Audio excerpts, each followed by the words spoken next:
Welcome to Sir Win's Accounting Lectures. Today, magkakaroon tayo ng pen and paper video problem solving patungkol sa Lecture 08, Borrowing Cost, General Borrowing. Actually, nasa description ng video lecture na ito yung mismong problem under discussion. Kung gusto mong sagutan ng solo at balikan ng lecture na ito kapag tapos ka na, mas mabuti. Kasi, ang accounting ay natututunan not by mere listening but by you doing the problem solving. Pero kung may sagot ka na nga, simulan na natin. So again, Lecture 08, Borrowing Cost, General Borrowing, and here is our problem.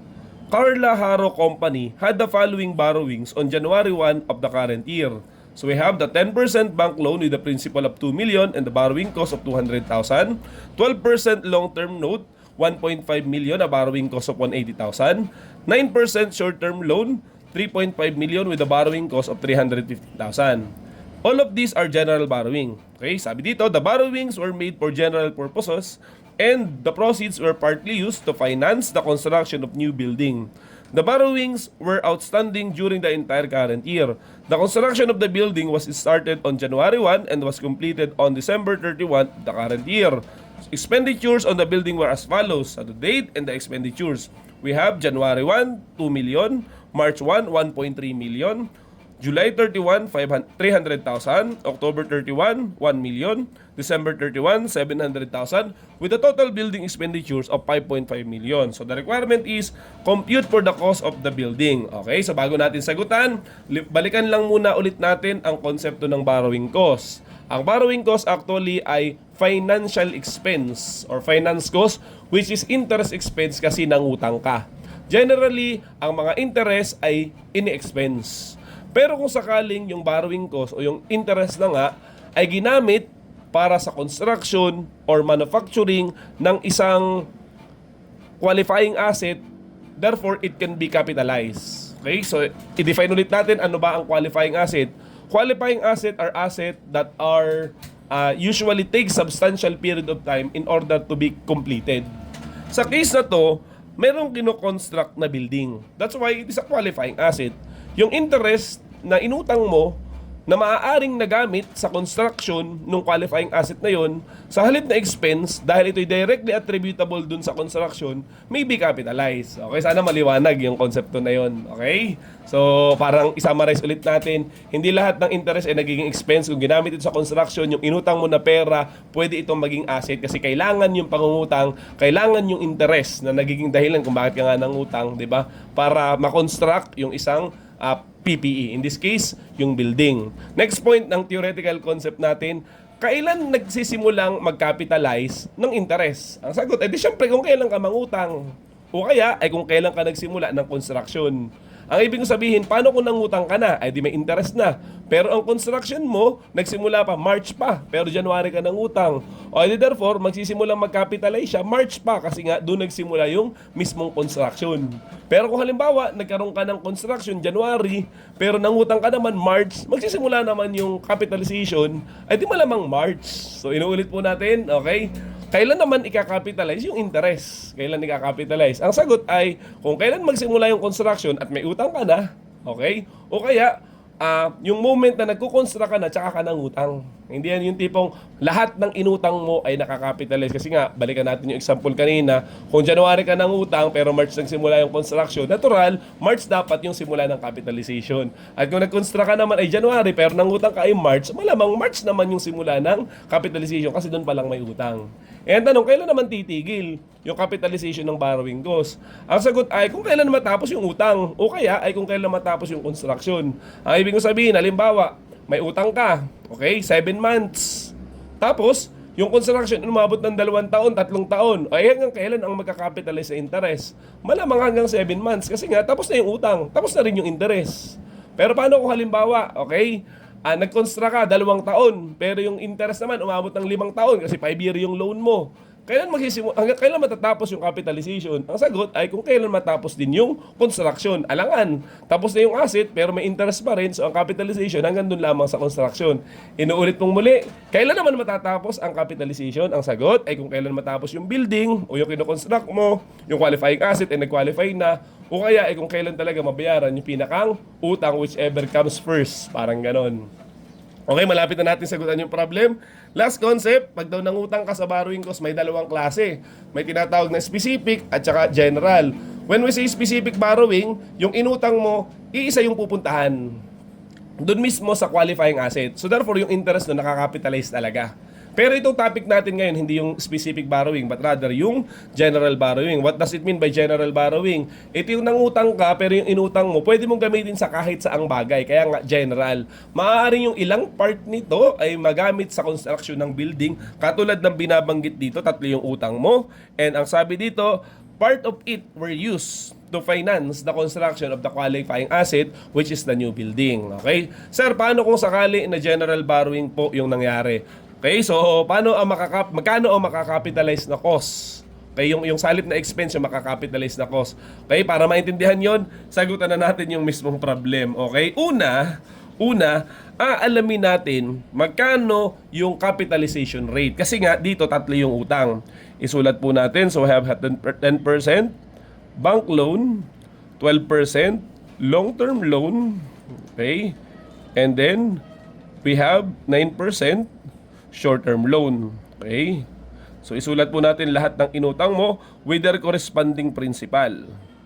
The principal is 2 million, 1.5 million, and then 3.5 million. Magkakaiba kasi yung interest rate eh. Ang kagandahan dito, ibinigay na din yung interest doon, yung tinatawag na nga na borrowing cost. Okay? 10% of 2 million is 200,000, 12% of 1.5 million is 180,000, and 9% of 3.5 million is 315,000. Kailangan dyan average. So in order to get that, we have to add the total principal.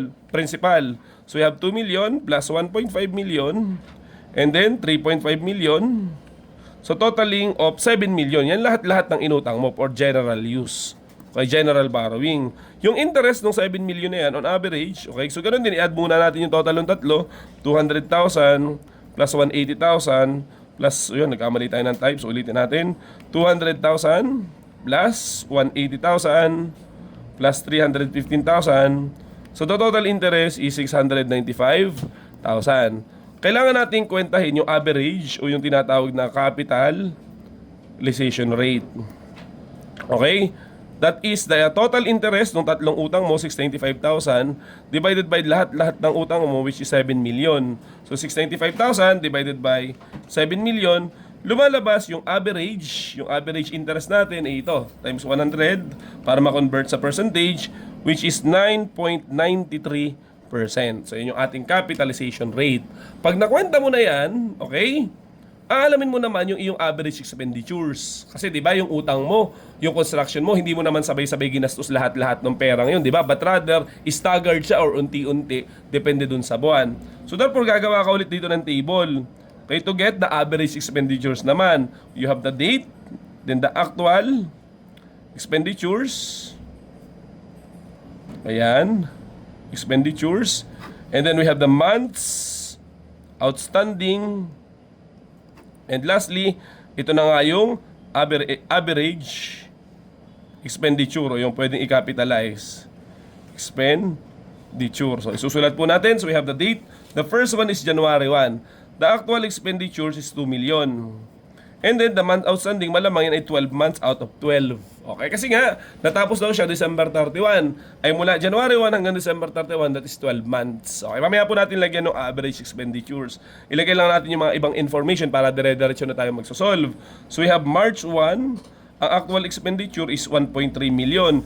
Ilang buwan mula March 1 hanggang December 31? That is 10 months. Kaya therefore, 10 over 12. Next is we have July 31. 500,000. So ilan yun? So August, September, October, November, December. So therefore 5 over 12. And then next is October 31. So 1 million naman yung actual expenditure. So ilang buwan hanggang December 31? That is November, December, so 2 months. And then expenditures ng December 31, that is 700,000.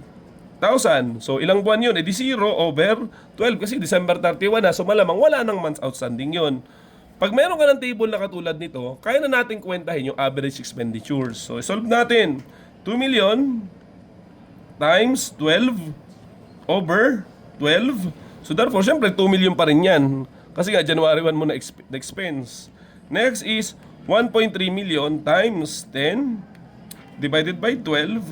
So we will get 1,083,333. Next, 500,000 times 5 over 12. So we will get 208,333. Then, 1 million times 2 divided by 12 is 1,166,667. Then last one, 700,000 times 0 over 12, malamang 0 yan. Kaya na natin isolve ngayon yung ating average expenditures. So 2 million plus 1,083,333 plus 208,333 plus 166,667. So we will get 3,458,333. Okay, nakwenta na po natin yung ating average expenditures. Ulitin lang muna natin yung process kasi puro mathematics yung nangyayari. So kapag ka general borrowing, okay, marami kang mga inutang at maraming pinagamitan. So therefore, kailangan mong malaman kung sakaling madami yung tinatawag na capitalization rate. Yung average ng tatlong interest mo kasi may 10, may 12, may 9. Ay lahat yan pwedeng nagamit sa kahit ano. Kaya therefore, yung average yan ang kukunin, weighted average, 9.93%. Pero yung binabanggit natin kanina, hindi naman agad lahat ginastos yan nung moment na mautang mo. Let's say January 1, ginamit mo na bang lahat yan? Di ba hindi sa construction ng building? But rather, depende pa yan sa buwan. Kasi kapag ka-construction, may unti-unti staggered yung paggastos ng pera. So ngayon, ang kailangan mo yung average para yun yung makapitalize. Kasi may mga pagkakataon, December 31 tsaka mo palang ginamit. So malamang wala dapat makapitalize sa interest dun for that year. Kasi tapos na yung taon. Katulad dito, halimbawa. So again, kailangan mo yung average. So lumalabas, narito na yung ating average rate, narito na yung ating average expenditure, malalaman na natin kung magkano yung borrowing cost na pwedeng makapitalize. Kumbaga yung interest na pwedeng nagamit dun sa construction ng building. So gawin na lang din natin. So capitalized borrowing cost, okay? Yung capitalized borrowing cost, okay, would be, okay, the average expenditures of 3,458,333, and it will be multiplied with the capitalization rate of 9.93%. Okay, solve po natin ito. Multiply by 9.93%, 0.0993. Rounded na lang. Okay? So that is 343,412. Ngayon yung lalabas na yan, tatanungin mo pa. Okay? Pwedeng ito ang gamitin o kaya yung actual expenditures kung sino ang mas mababa. Kasi malay mo, ginamitan kasi siya ng mathematics. Malay mo ang lumabas dito sa solution mo ay mas mataas kaysa dun sa actual. Alam nga namang makapitalize ng higit pa dun sa totoong mismong nangyari. Di ba hindi pwede?